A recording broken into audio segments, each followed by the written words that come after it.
দেখো ফ্রেন্ড, আমাদের মানে সকাল সকাল বালতি হাতে করে নিয়ে কোথায় যাচ্ছি?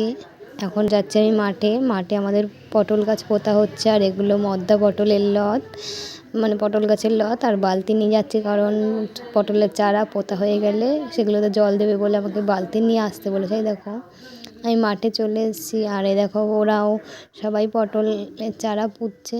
দেখতে পাচ্ছ যে চারা, সবুজ সবুজ চারা দেখা যাচ্ছে, দেখো।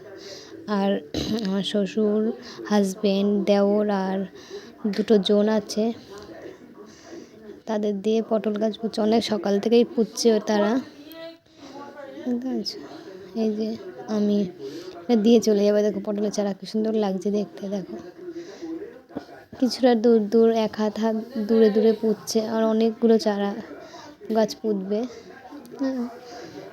তো দেখো, আর এই যে আমাকে যে লত, মানে মদ্দা গাছের লত আনতে বলেছে, সেগুলো এই চারাগুলো মেয়ে গাছগুলো লাগানো হয়ে গেলে ওই চারাগুলো মানে লতগুলো বসাবে।